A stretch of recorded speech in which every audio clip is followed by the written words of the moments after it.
I wasn't supposed to hear her voice that day. It was a Tuesday afternoon, one of those aimless in-between hours where you're not sure if the day is ending or still beginning, and I was in my office at home half listening to emails read aloud by the smart assistant. I had just muted a conference call because I didn't need to be there, and I was going to get up and pour myself another cup of coffee when my phone buzzed. Caller ID, Linda Walker. Now, if you knew my wife's mother, you'd understand why I almost didn't answer. Linda and I had never liked each other, not in a dramatic movie kind of way, but in the slow-burning mutual disapproval that simmers underneath every forced smile and holiday dinner. She thought I wasn't good enough for her daughter. I thought she was cold, critical, and had a way of looking through people like they were barely furniture. But something, maybe curiosity, maybe a whisper of dread, made me pick up. Her voice was dry. Tired. Not the usual sharpness. "Ethan," she said, and I immediately felt like I'd done something wrong. That was the tone she used when she used to scold Madison for forgetting her birthday. I cleared my throat. "Linda. Everything okay?" There was silence. Long enough to make my heart knock twice in my chest. Then. "I think you deserve to know the truth." I sat down. It wasn't what she said. It was how she said it. There was something cracked in her voice, something raw and reluctant. I didn't say anything. I just waited. And she told me. She told me about Madison, my wife, how she had been spending time with someone from work. A man. A colleague. His name was Jared something. She said it like it burned her mouth. I asked her about it, Linda said, her voice brittle. She didn't deny it. She said she didn't want to lie anymore. I didn't breathe. I didn't ask for proof. Somewhere deep inside, I already knew. Madison had been distant for months. She had started leaving earlier, coming home later, claiming deadlines, pressure, out-of-town conferences that always sounded half made up. I'd asked, casually. She'd always smiled the tight little smile and said I was overthinking things.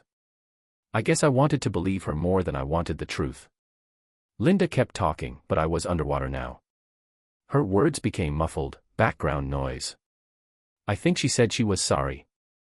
I think she said she never liked me much but that I didn't deserve this. I don't remember what I said. I just remember hanging up the phone and staring at the wallpaper on my screen, a photo of Madison and me in Charleston from 2 years ago, arms around each other, smiling like we had all the time in the world. And the thing that hit me the hardest in that moment wasn't betrayal. It was humiliation. I felt stupid. Small. Like a man who missed the obvious signs and was now the last to know. But Linda knew. And for the first time since I married her daughter, she was on my side. I didn't confront Madison that night. Or the next. I couldn't. Not yet. Instead, I watched her. Studied her. Everything she said sounded like a performance. I'd always thought she was beautiful, she still was, but now it felt like I was looking at a stranger wearing my wife's face. She told me she had a late strategy meeting on Thursday. I nodded. Told her to have fun. When she left, I followed. Not like a spy in a movie, but like a man trying to confirm what he already knows in his gut. She didn't go to the office. She went to a hotel downtown. I parked a block away and waited. She walked in alone, wearing her favorite black coat and heels that clicked confidently against the sidewalk. 30 minutes later, he showed up. Tall. Athletic.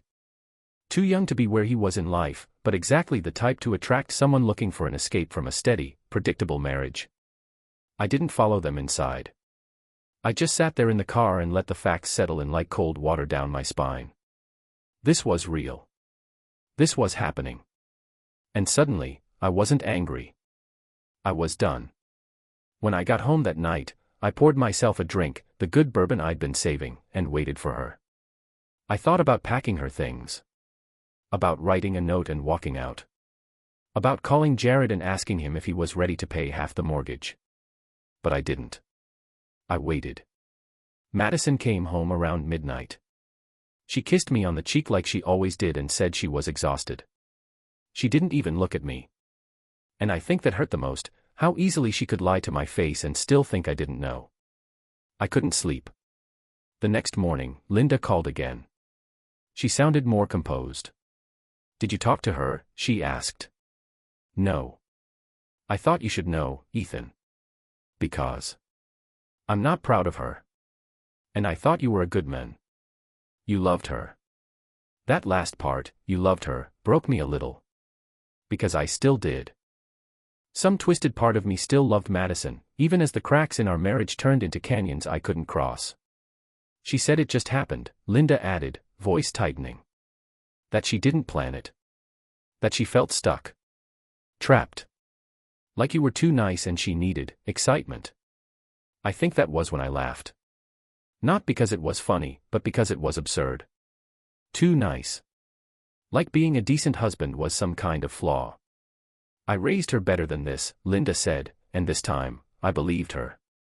There was shame in her voice. Disgust. And something else I didn't expect. Compassion. Toward me. "I know this doesn't fix anything," she said. "But I wanted you to hear it from someone who doesn't hate you." I didn't know what to say. For years, she barely acknowledged me. Now, she was the only person in my corner. Maybe I was too proud, too hurt to let her see how much that meant. But I thanked her. And that night, when Madison came home and said she'd be working late the rest of the week, I looked at her a little differently. Not like a husband. Not even like a man betrayed. But like someone preparing for a quiet war. She started avoiding eye contact. That was the first thing I noticed. Madison, my wife of 8 years, suddenly had a new habit of looking past me when we talked. Not in a guilty, tearful, "I'm sorry I hurt you" kind of way, no, this was more subtle. Almost detached. Like I'd become invisible in my own house. I played along. Each morning, I kissed her cheek before work like I always had. Each evening, I asked about her day with the same practiced tone. And every time she answered, I watched her lie, easily, calmly, with that soft voice that used to soothe me. But now, it grated like static. I didn't tell her I knew. I didn't confront her. Not yet. I wasn't ready, or maybe I was just curious to see how long she could keep up the charade. Linda, her mother, kept calling. Not often, but enough. Once she asked if I was okay. I told her I didn't know how to answer that anymore. Another time, she asked me to come by her place. "There's something I want to give you," she said. "Something Maddie left here a while ago. I think you'll want to see it." I didn't expect much. Maybe an old photo, or a journal. But what she handed me was a small black notebook, leather-bound and worn on the edges. No lock. No name. Just pages, dozens of them, filled with Madison's handwriting. It wasn't a diary, exactly. More like fragments. Observations. Thoughts. Lists of what made her happy and what didn't. And my name was in there. I sat in Linda's guest room and read for hours while she made coffee and didn't say a word. She gave me space. She knew whatever I found in those pages would speak louder than she ever could. One entry stood out. It was dated about 9 months earlier. "Sometimes I feel like Ethan is too calm. Too constant. Like nothing shakes him. And that used to make me feel safe, now it makes me feel like I'm disappearing. I want to scream and see if he even notices." There it was. The reason she gave herself permission to stray. The crack in the foundation. My steadiness, the thing I thought was my strength, had become her excuse to look for chaos. And it hurt. Because it wasn't true. I noticed everything. I just didn't scream. I held things in. I thought that was what love was, giving someone the space to fall apart and trusting they'd come back to you. I guess I was wrong. I didn't bring the notebook home. I left it with Linda. I couldn't sleep that night. The next morning, I changed my routine. I left the house before Madison did, told her I had an early meeting. But instead, I parked down the street and waited. Sure enough, a car pulled up, not a taxi, not an Uber, but his car. Jared. Tall, smug, overconfident Jared. She got in like it was nothing. I followed them from a distance. They went to a small brunch place near the water, one we'd gone to on our anniversary 2 years ago. And that burned. It wasn't just that she was cheating. It was that she was replacing memories. I didn't go inside. I sat in my car and watched them through the window. She laughed at something he said, reached across the table, touched his hand. And it hit me like a freight train. She wasn't even pretending to feel guilty. And that made everything so much worse. That night, I finally asked her something. Not directly, not about him. Just, softly, in the middle of dinner. Do you still love me? She blinked. A hesitation. Just a flicker. Then the smile. Of course I do. But it was hollow. And I think she knew I didn't believe her. There was a tension in her eyes now. Like maybe she suspected something had shifted. Maybe she sensed I wasn't the same man sitting quietly beside her, trusting without question. That weekend, Linda invited both of us over for dinner. That was unusual. Madison looked surprised, too. She said she misses us, I said. Wants to cook. We should go.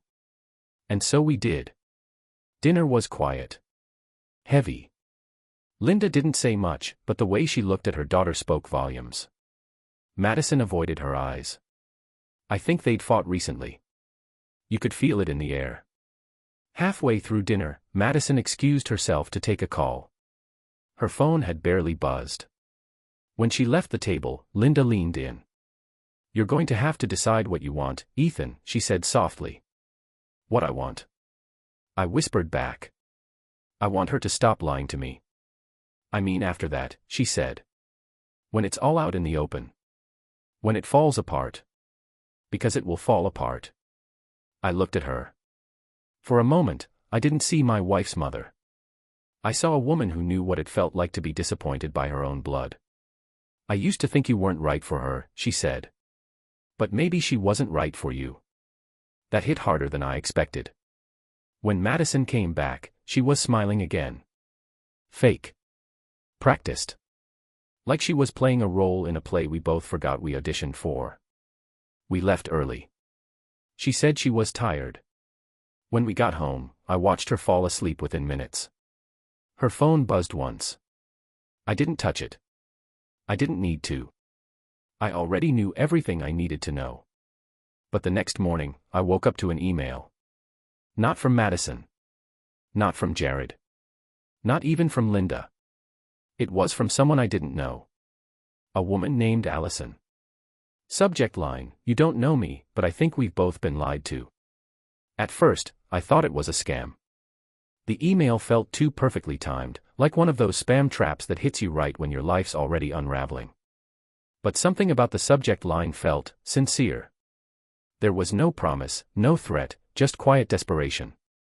You don't know me, but I think we've both been lied to. I opened it. Hi. My name's Allison. I don't want to start this off dramatically, but I'm not sure how else to say it. I think my boyfriend Jared is having an affair with your wife. If this is reaching the wrong person, I'm sorry. But I saw messages. Photos. And her name is Madison. I've been trying to figure out what to do, and I found your LinkedIn through Jared's contacts. I'm not crazy. I'm just tired of being lied to. I thought you might be, too. I read it 3 times before I moved. Then I replied. Hi, Allison. You've got the right person. I've known for a little while, but I wasn't sure what to do either. Maybe we can talk. It felt strange, reaching out to someone I'd never met, someone who was supposed to be on the outside of my life. But she wasn't an outsider anymore, not really. We were both standing in the same wreckage. She messaged back a few minutes later. Gave me her number. I called. Hey, she said, voice quiet, like she'd been holding her breath all day. Hi, I said, and I didn't know what else to add. So I asked the only thing I cared about in that moment. How long? A little over a year, she said. On and off. He used to say it was a work thing. Sometimes he'd tell me he was helping a friend move. Stupid excuses, but I wanted to believe him. Same here, I whispered. I found texts 3 weeks ago, she said. Didn't say anything right away. I thought maybe I was wrong. But then I saw her name in his calendar. Not just once. It was recurring. Every Tuesday afternoon. Tuesdays. Madison always said she was working late on Tuesdays. Allison exhaled like she'd just admitted something shameful. I feel like a fool. You're not, I said. Neither of us is. There was a pause. Have you confronted her? No. Not yet. I haven't either, she said. I kept thinking, what if I push too hard and he twists it around? Makes me feel crazy again. He's good at that. Yeah, I said, rubbing my eyes. So is she. We ended the call on a strange note. No plan. No next step. Just two wounded strangers acknowledging that we'd been dragged into the same lie. That night, I sat across from Madison during dinner and watched her eat as if everything was fine. She told me about some meeting at work, mentioned someone named Claire who made a fool of herself during a presentation. She laughed. I smiled. It felt like cheating on her lies. Afterward, I stepped outside to get air and ended up texting Allison. Have you ever thought about showing up while they're together? She didn't respond for a while. Then finally. Yes. But not alone. That was all I needed. We made a plan. Nothing dramatic. Nothing violent. Just exposure. The following Tuesday, Allison followed Jared's car. I waited nearby in my truck, phone buzzing quietly in my hand. She texted me the address, a boutique hotel just off Route 29. One of those quiet places you only go when you're hiding. I pulled up next to her a few minutes later. You sure about this? I asked. No, she said. But I need it. We walked in together. The lobby was quiet, the kind of fake luxury that smelled like too much air freshener. The clerk didn't even look up from his computer. Allison already knew the room number. We didn't knock. We just opened the door. And there they were. Madison was sitting on the edge of the bed, fully dressed but startled, like a teenager caught sneaking out. Jared stood frozen by the window, half turned, his eyes darting between us like he was doing the math in his head and kept getting the wrong answer. Allison was the first to speak. Hi, Jared, she said, calm as ice. You left your toothbrush at my place. He opened his mouth, but nothing came out. I looked at Madison. Her face was pale. Lips parted. The color drained from her knuckles as she clenched her phone. You were supposed to be at work, she whispered. You were supposed to be married, I said. And faithful. And honest. She didn't respond. I didn't raise my voice. I didn't accuse. I just stood there, letting the silence choke the room. Allison stepped forward and handed Jared a small manila envelope. What's that? He asked. Everything you ever sent me that mentioned her, she said. Screenshots. Messages. Calendar invites. Funny thing about liars, they forget to cover their tracks when they get too comfortable. He didn't even try to explain. Allison turned to me. I'm done here. Me too, I said. We walked out together. No drama. No yelling. Just a clean break from a room full of cowards. Outside, she asked, do you think they'll blame us? Of course they will, I said. That's what liars do. We stood in the parking lot for a few minutes, watching the sun drop behind a gas station. I'm going to move out, she said. Start fresh. My sister lives in North Carolina. Maybe I'll go there for a while. That sounds good. What about you? I don't know yet. But I did. I just didn't want to say it out loud. That night, I packed a bag. Madison came home late. She walked in quietly, like she thought I might be asleep. But when she saw the suitcase by the door, she froze. You're leaving, she asked. Yes. She didn't cry. She didn't plead. She just stood there, like a statue carved from guilt and denial. I didn't plan for it to happen, she said. It just. Don't, I cut in. Don't insult both of us with that line. She looked down. Her hands trembled. I didn't mean to hurt you. But you did, I said. And not just by cheating. By lying. By looking me in the eyes every day and pretending we were fine. There was a silence so thick I could barely breathe. I read your notebook, I added. Her head shot up. You wrote that I was too calm. That you wanted to scream just to see if I'd notice. Well, guess what, I noticed. I just loved you too much to call it out. She took a step forward. Ethan, please. I shook my head. I'm not the one you should be begging. Then I walked out. And for the first time in months, the air felt clean. You always think the hardest part is leaving. Packing the bag, closing the door behind you, letting silence replace a voice you used to know better than your own. But that's just the beginning.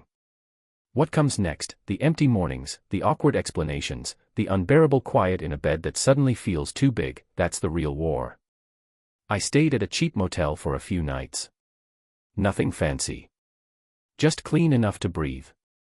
I didn't tell anyone. Not my brother, not my coworkers, not even Linda. I guess I needed to disappear for a second before I figured out how to exist again. But on the fourth night, Linda texted me. I know you left. She told me. I didn't believe her at first. I didn't answer. A few hours later, she called. I let it ring the first time. Then again. And again. On the fourth try, I picked up. Ethan, she said. I'm not calling to defend her. God knows she doesn't deserve that. I figured. There was a pause. Then she said something that made my stomach twist. I need to see you. I frowned. Why? Because I haven't been honest. Not with you, not with her, not even with myself. And I think I owe you the truth. I didn't know what to say. Please, she said. Just coffee. 20 minutes. Then I'll disappear. I agreed. We met the next morning at a quiet diner off Main Street. The kind of place where the booths still had cracked vinyl and the waitresses knew everyone's name. Linda was already sitting in the corner when I arrived. She looked older. Not in the physical sense. Just tired. Worn down in a way that came from years of knowing too much and saying too little. She didn't smile when she saw me. Just motioned for me to sit. I ordered you black coffee, she said. Hope you haven't changed. I haven't. She took a breath. I knew about Jared, she said. Before I ever told you. I stared at her. How long? A few months, she admitted. I saw something on Madison's phone. I didn't go snooping, I swear. She left it unlocked while she was cooking. A message popped up. It wasn't subtle. You didn't tell me. She looked ashamed. No. I didn't. And I've been regretting it every day since. I clenched my fists under the table. Why, Linda? Why would you protect her? She didn't flinch. Because I thought I owed her that. I thought maybe she'd come to her senses and end it before it destroyed everything. But she didn't. And I watched you fall apart while she kept lying, and I realized I was just as guilty. I shook my head. I hated you, you know. I said quietly. For years, I thought you judged me. Looked down on me. I never thought you'd be the one person who actually sided with me. I did judge you, she said. Not because you weren't good enough for her. But because I saw how much you gave. And I knew she couldn't match it. It made me bitter. At both of you. At myself. I didn't know how to respond to that. So I just stared at the steam rising from my coffee. Then she dropped another weight. There's something else. Of course there is, I muttered. It's not about Jared. Or Madison. Then what? She hesitated, looked down at her hands. Do you remember the trip she took to Seattle 2 years ago? She asked. I nodded. For a conference. She wasn't alone. My stomach dropped. Linda. She met someone there, she said. A different guy. I don't know his name. But it was brief. Just a weekend. Madison told me about it a few weeks after. She cried. Swore it was a mistake. Said she didn't even know why she did it. I couldn't believe what I was hearing. So this isn't the first time, I said.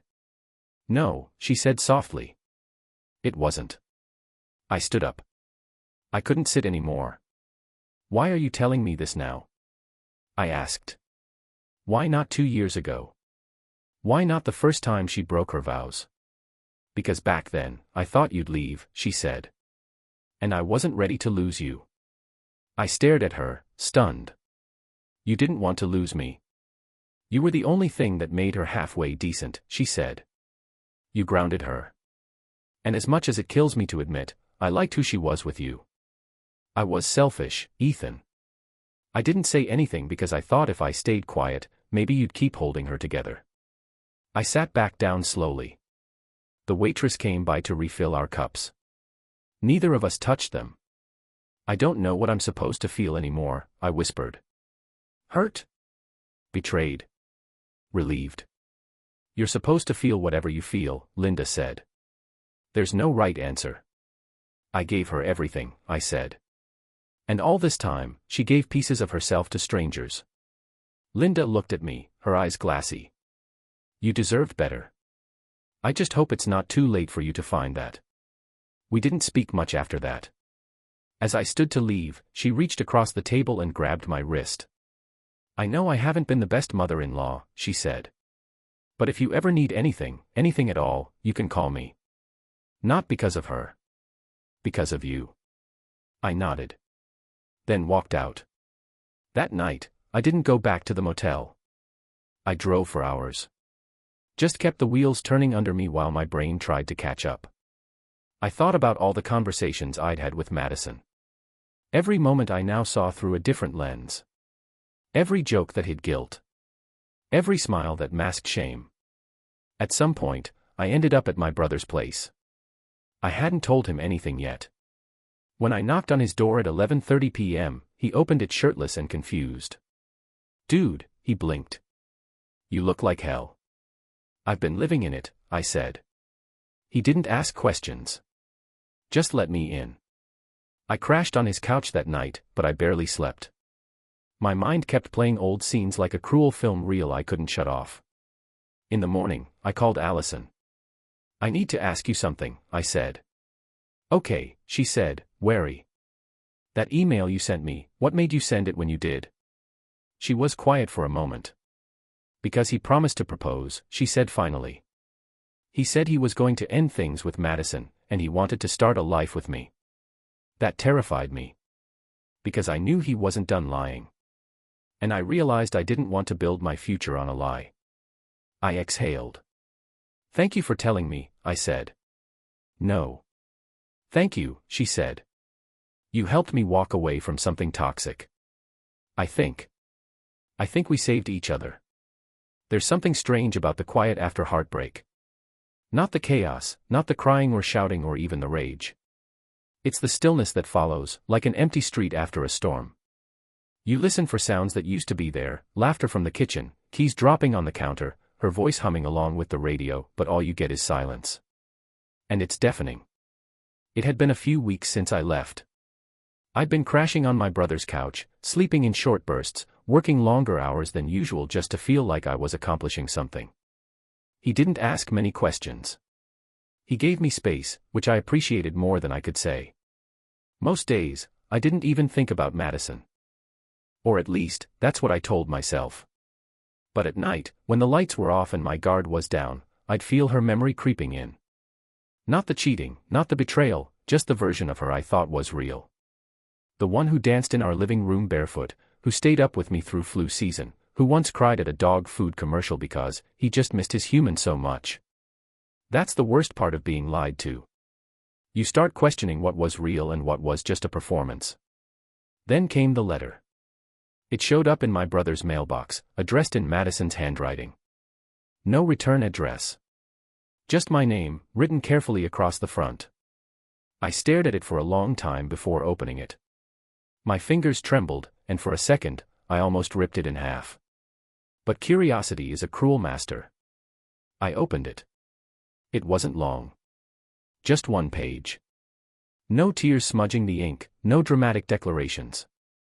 Just her, on paper. Ethan. I know I'm the last person you want to hear from. I don't blame you. I've spent the last 2 weeks sitting with everything, the truth, the pain, the choices I made. And I still don't have good answers for you. I'm not writing to ask for forgiveness. I don't deserve it. But I need you to know that I loved you. I do love you. I know that doesn't fix anything, and maybe it makes it worse. But I loved you the best way I knew how, broken, selfish, and scared. I'm going away for a while. Somewhere quiet. Somewhere I can't hurt anyone else. I'm not running, not exactly. I'm trying to understand how I became someone who could betray the one person who always stood by me. I won't contact you again after this. I won't beg or show up or make a scene. I just wanted to say goodbye the right way, even if it's too late. I hope you find peace. And I hope someday, you can let someone love you the way you deserve. Madison. I read it 3 times. Then I folded it, put it back in the envelope, and slid it into the drawer next to my brother's couch. It didn't bring closure. It didn't bring answers. But it felt human. And that complicated everything. Later that week, Linda called. I hadn't heard from her since the diner. Her voice was quiet, like she was trying not to stir the dust. I just wanted to check on you, she said. I'm getting through it, I said. That's better than most. She hesitated. Did you get her letter? I paused. You knew about it. She called me before she mailed it. Said she needed someone to know she'd sent it, in case. I don't know. In case she disappeared completely. I waited, unsure what to say. She's not in the city anymore, Linda said. She's staying with an old friend out near Asheville. Said she's going to take some kind of art therapy program. I almost laughed. Art therapy? Yeah. I guess she thinks it'll help her make sense of the wreckage. I didn't comment. I just stared at the wall, wondering how we ended up here, me alone in someone else's apartment, and her painting her feelings in North Carolina. Ethan, Linda said carefully. I know you don't owe her anything. But I also know that letter was real. It wasn't an excuse or a plea. It was her way of saying goodbye. I got that, I said. But what am I supposed to do with it? Linda's voice softened. You don't do anything with it. You just let it be what it is. A piece of a broken story that no longer belongs to you. 2 days later, I decided to move out of my brother's place. I found a small 1-bedroom downtown, nothing fancy, hardwood floors, a tiny balcony, decent sunlight. It felt like starting over in a city I'd already lived in for years. I bought new furniture. New sheets. New dishes. Not because I needed them, but because I wanted nothing that reminded me of us. The first night alone in that apartment, I opened a bottle of wine and sat on the balcony. The city hummed below. People laughed in the distance. Music floated up from a bar around the corner. And for the first time in weeks, I didn't feel like a ghost in my own life. Then my phone buzzed. It was Allison. Hope you're okay. Just checking in. I typed back before I could second guess it. I moved into a new place. Starting over. Thanks for asking. She replied almost immediately. If you ever want to talk, like real adults. I'm around. I stared at her message for a while. Then I replied. Maybe I'll take you up on that. We met for lunch the following Sunday. This time, it wasn't secret or tense. Just 2 people who'd been through the same storm, trying to understand the debris. She looked different, lighter. Like someone who had finally stepped out of the shadows. You look good, I said honestly. So do you, she smiled. Well, less haunted, anyway. We laughed. It was strange, but nice.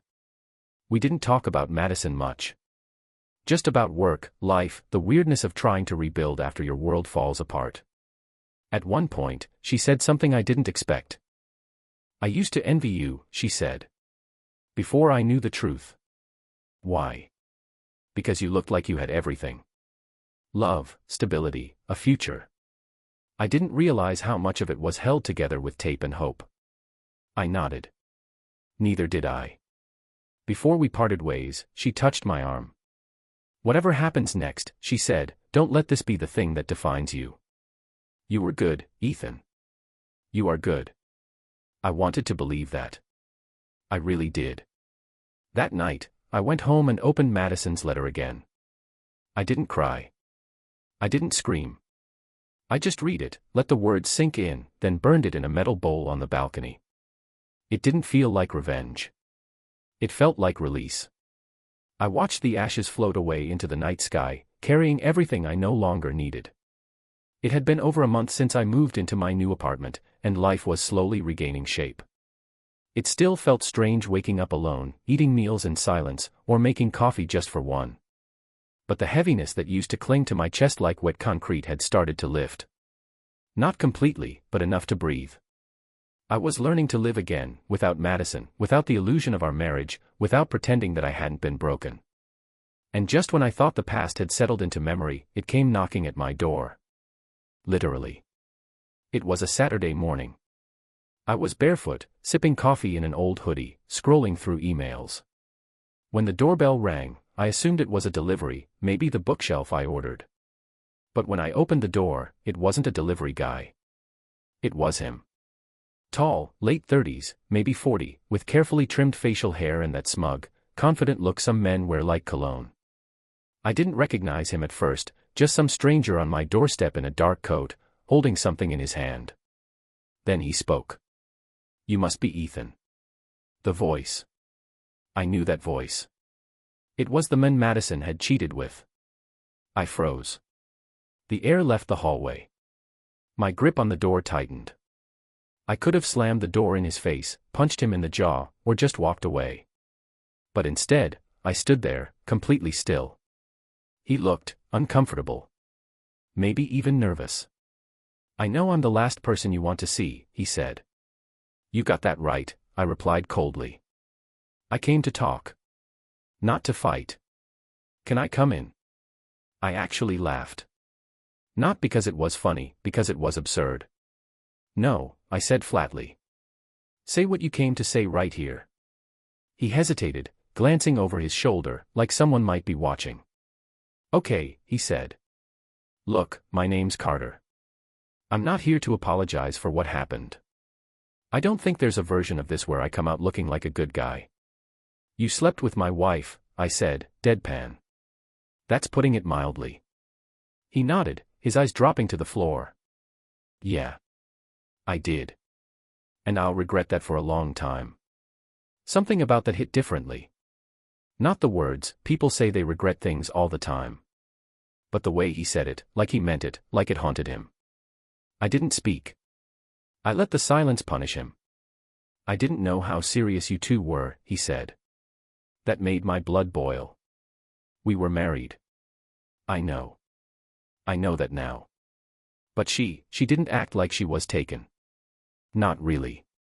He looked up, meeting my eyes. She told me you two were growing apart.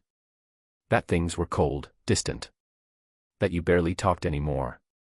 I believed her. I wanted to shout. To scream that no amount of coldness gave him the right. But I didn't. I just listened. After everything blew up, he continued, she cut me off. Said she needed to be alone. Told me she never really loved me, that it was a mistake. I raised an eyebrow. So why are you here? Looking for closure. He shook his head. No.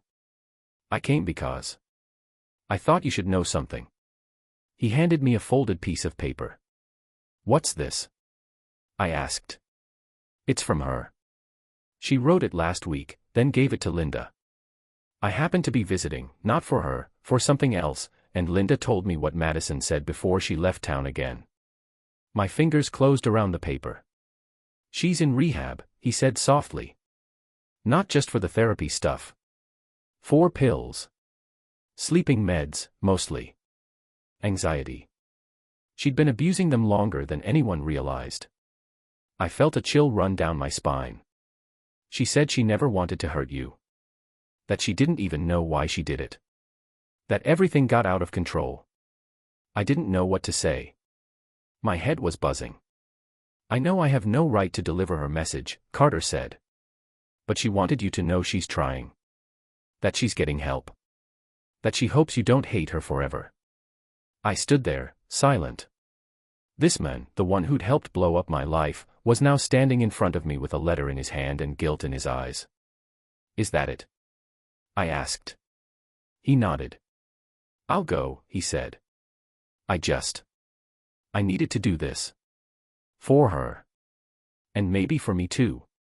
He turned and walked away without another word. I didn't open the letter right away. I stood by the door for a long time, holding it like it was radioactive. When I finally unfolded it, her handwriting was shaky, uneven. Nothing like the neat script from before. Ethan. I didn't know how bad things had gotten until it was too late. I let fear and shame make my choices. I numbed the pain with pills and distractions and lies. I thought if I could keep pretending, maybe I wouldn't have to face what I was becoming. I hurt you in the worst way, and I don't deserve your forgiveness. But I want you to know I'm trying. I'm in treatment now. Real treatment. Not some luxury retreat, but a real place where I can finally stop lying to myself. I'm not asking for anything. I just wanted you to know that you didn't break me. I broke myself. And now, I'm finally trying to fix it. I'll never forget the way you loved me. I only wish I'd loved you the right way back. Madison. I read it once, then again. Then I folded it up and put it in the drawer with the ashes of the first one. For some reason, I didn't feel angry. Not anymore. Just tired. Later that night, Linda called again. I heard Carter came by, she said. He did. You okay? I don't know. Maybe. She was quiet for a moment. She really is trying, Linda said. For the first time in her life. That's good, I replied. But it doesn't change what happened. I know. She paused. I'm proud of you, you know. For not letting this destroy you. I smiled bitterly. Feels like it almost did. Almost doesn't count, she said gently. We hung up a few minutes later. I sat alone on the balcony again, looking out over the city. The air was cool. Quiet. And for the first time, I didn't feel like I needed answers. I didn't need revenge. I didn't need closure. I just needed peace.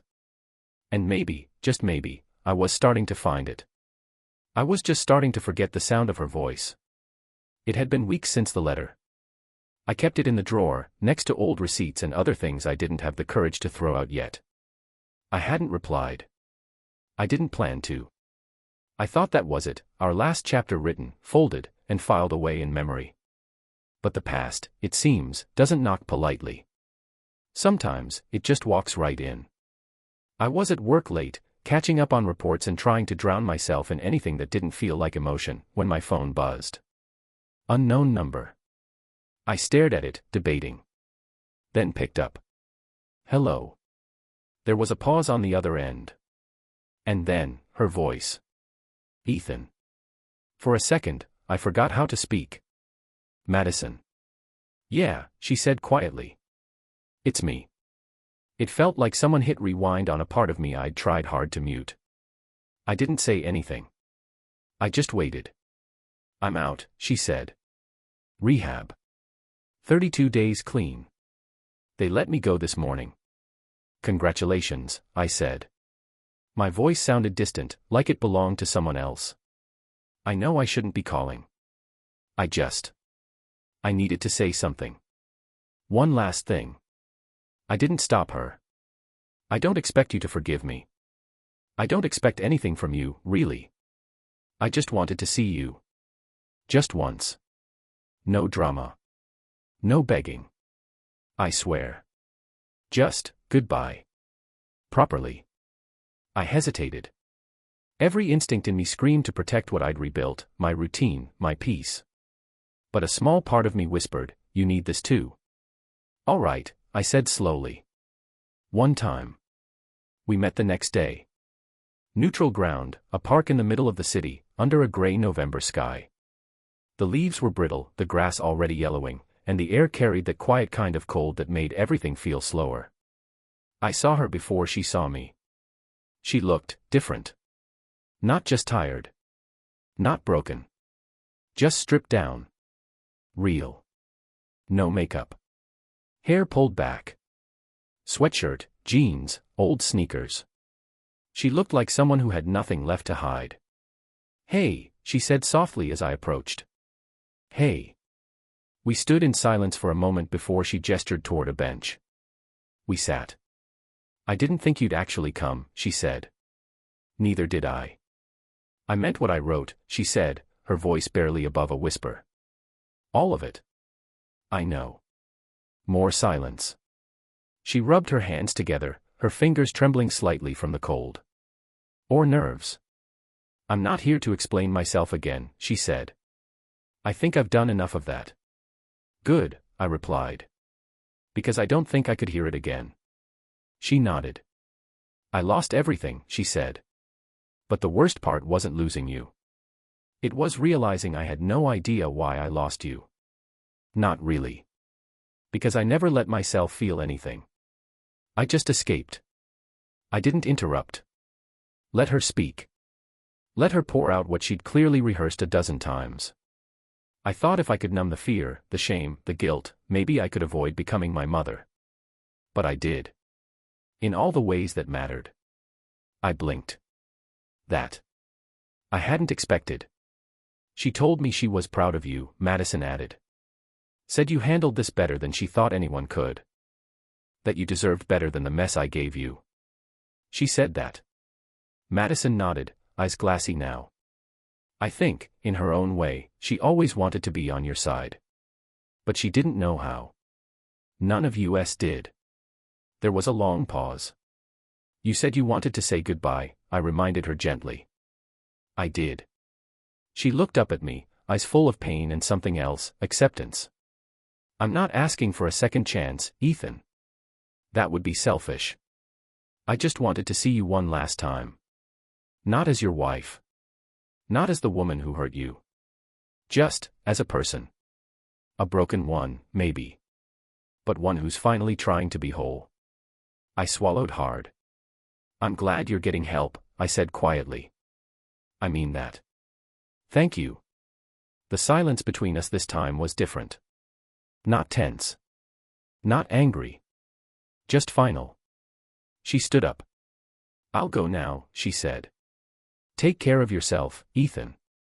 You deserve a real life. A better love." I looked at her, really looked, and I didn't see the woman who betrayed me. I didn't even see my wife. I just saw Madison. The girl I once loved. The girl I lost. The girl who had finally learned how to lose herself, in the right way. "Goodbye, Madison." Her eyes filled with tears.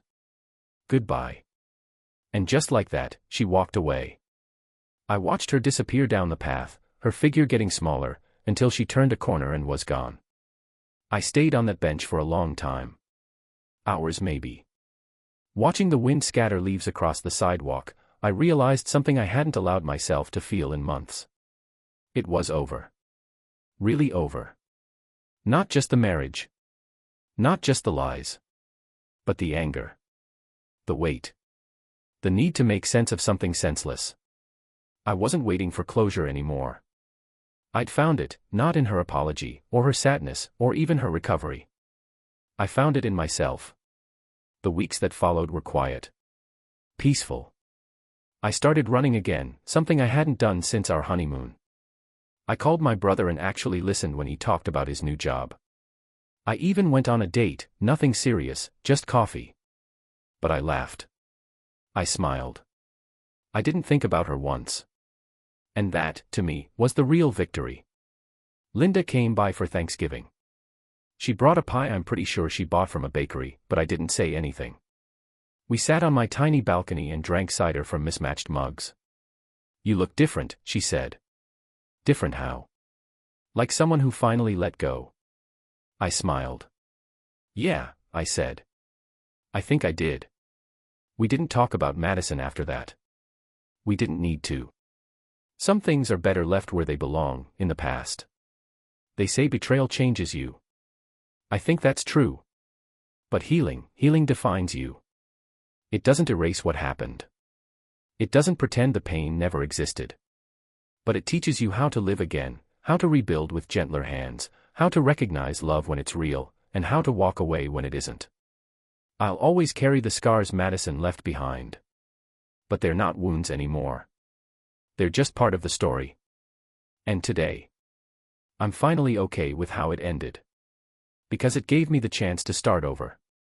And this time, I'm writing the story for me.